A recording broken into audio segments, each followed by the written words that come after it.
naka-velcro po yan. We are Venom. Diba? Napakaangas niyan pa.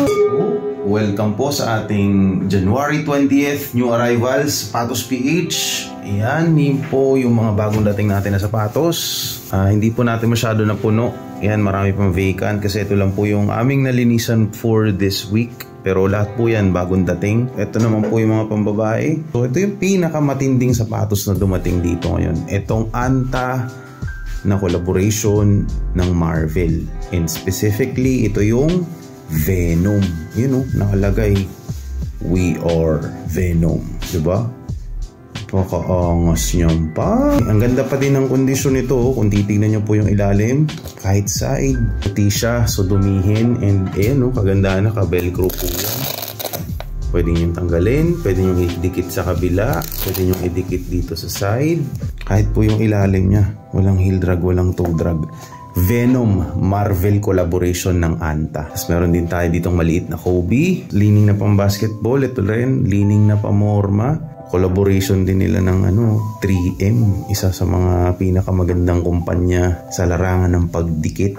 Tas mga tape, diba? Ito yung pinakamagandang basketball shoes na dumating sa amin. Itong all black na parang may camouflage sa ilalim. Anta rin po ito ha, size 8 Anta.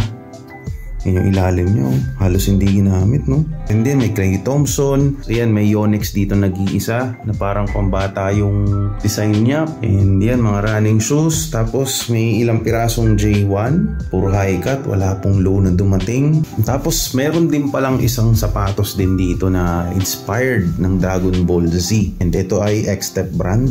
Ito yung version ng mga Chinese. So yan, may A6 dyan, may 361. Tapos ito may Playboy na naman tayo, sapatos na palaging dumadating. Meron ditong A6, ito yung A-Shock ng Anta. Tapos ito yung Erky, napakaganda ng kondisyon ng Erky na to.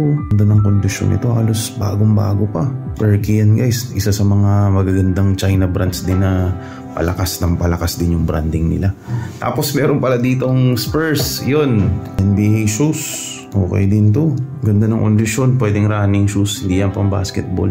Ayan, wala na naman po masyadong highlight dito sa mga pambabae natin. More on mga running shoes, tas pamormats, mga Vans, Converse. Ngayon lang, nandito pa rin po yung mga old stock natin. Punong-puno na naman kasi galing po dito sa ating new arrival last week. Magkakatabi yung mga red, oh.